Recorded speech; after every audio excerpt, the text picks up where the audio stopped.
يقول المصطفى صلى الله عليه وسلم: صلوا على رسول الله. ألا أخبركم بما هو أفضل من الصلاة والصيام؟ هل يوجد في الدين أو في الشريعة أو في الكون كله ما هو أفضل من الصلاة والصيام؟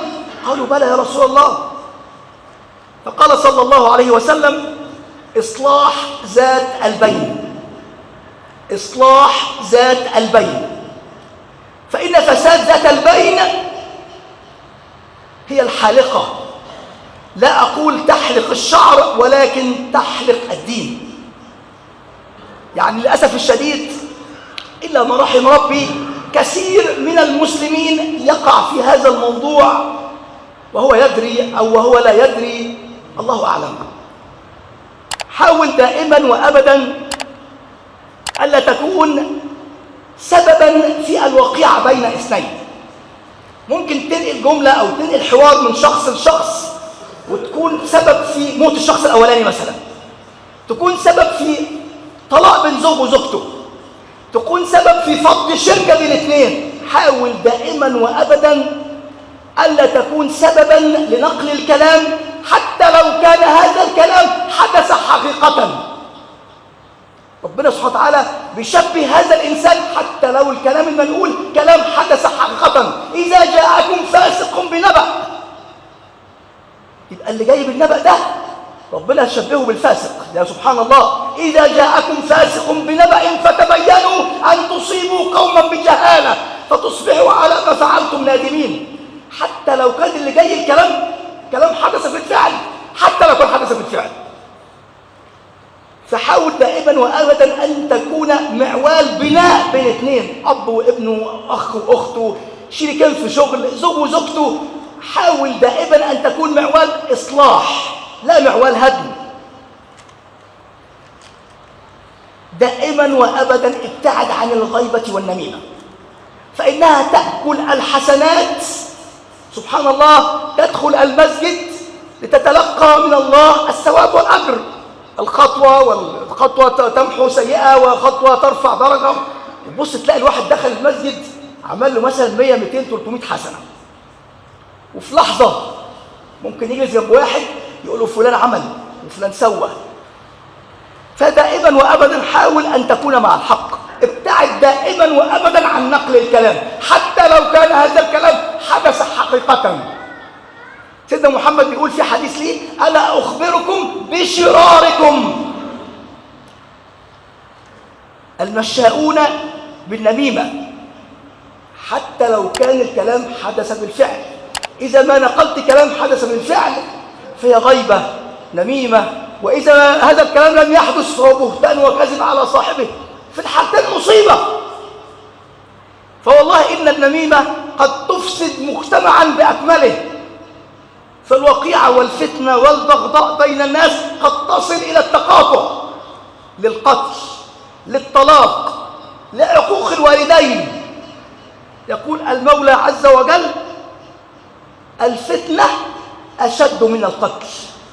نقل الكلام بين اثنين وإنك تقلب قلب واحد على واحد تاني فتنة، وقد تكون الفتنة أشد من القتل، لأن عظم الذنب من عظم الآثار المترتبة عليه.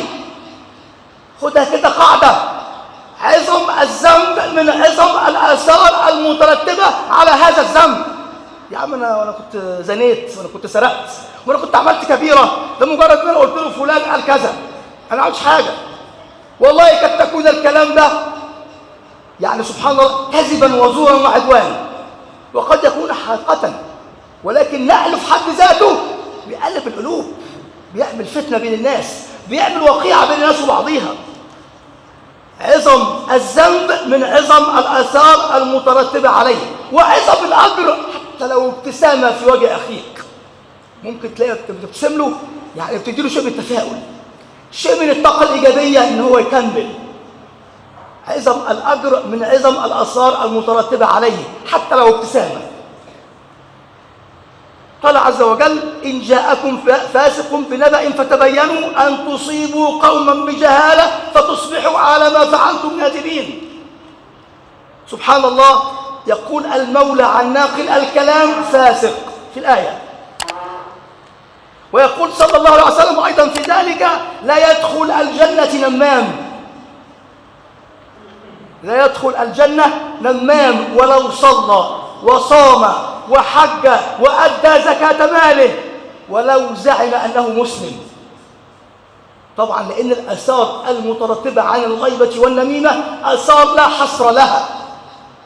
وقال صلى الله عليه وسلم لا يدخل الجنة قتات، قيل وما القتات؟ قال النمام. وقال صلى الله عليه وسلم أيضا أحبكم إلى الله أحاسنكم أخلاقا. يا سبحان الله، أحبكم إلى الله، ما قالش بقى اللي قام الليل وحج 20 مرة ويصوم 30-40 يوم في مش عارف، لا لا لا، لأن ممكن تكون صايم ومصلي وحج وأخلاق سيئة.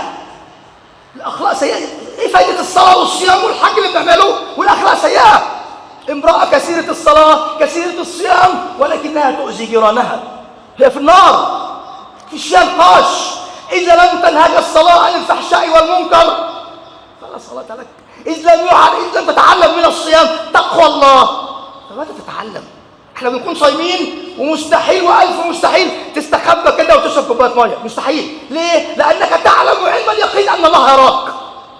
وإذا ما ده يعني سبحان الله يعني استقر في قلبك أن الله يراك، خلاص بقى اتعلم تقوى الله في كل صغيرة وكبيرة، في رمضان في غير رمضان في أي وقت.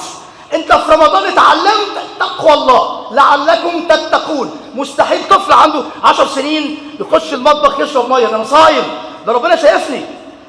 مستحيل. حتى الطفل نفسه تعلم من الصيام تقوى الله، أن الله يراني فاعمل بذلك. ده خلاص بقت يعني سبحان الله بقت يعني حاجة كده في دماغك، ما ينفعش. أنت تعلمت من الصيام تقوى الله، يبقى بعد الصيام تتقي الله. لا سرقة ولا غش ولا خداع ولا غيبة ولا نميمة ولا أكل أموال الناس بالباطل ولا حط كده 60-70 شعبة من الإيمان حتى تكون عند الله يعني لك شأن عظيم.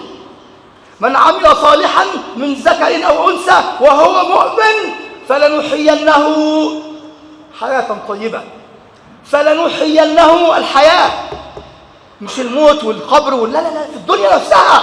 من عمل صالحا من ذكر أو أنثى وهو مؤمن، العمل الصالح والإيمان الحق، إيمان لا يشوبه كذب ولا نميمة ولا خيانة ولا فحش ولا أكل أموال الناس بالباطل ولا غش، أشياء كثيرة حتى ننال من الله الحياة الطيبة في الدنيا.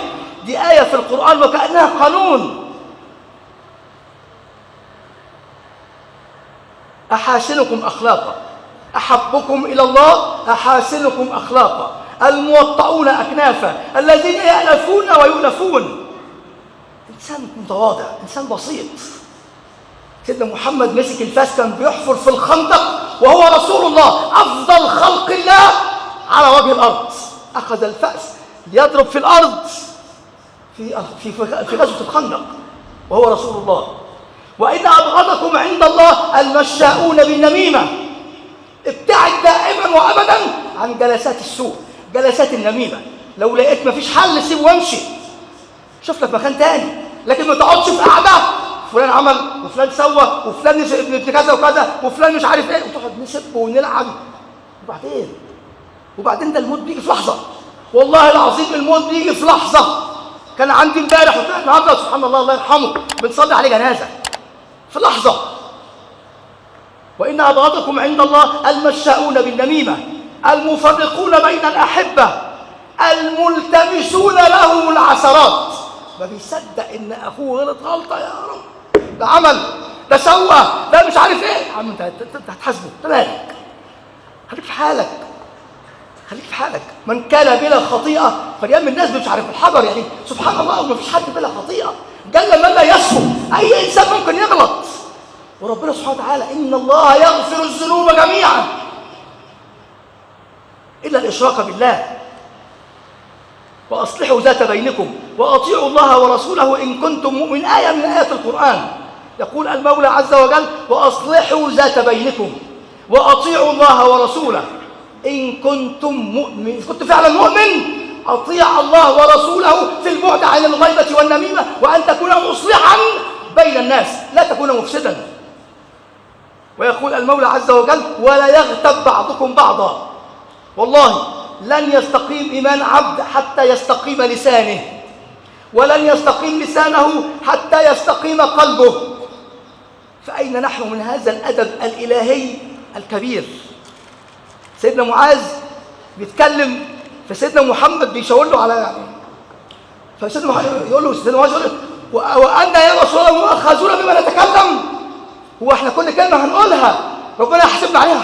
سبحان الله.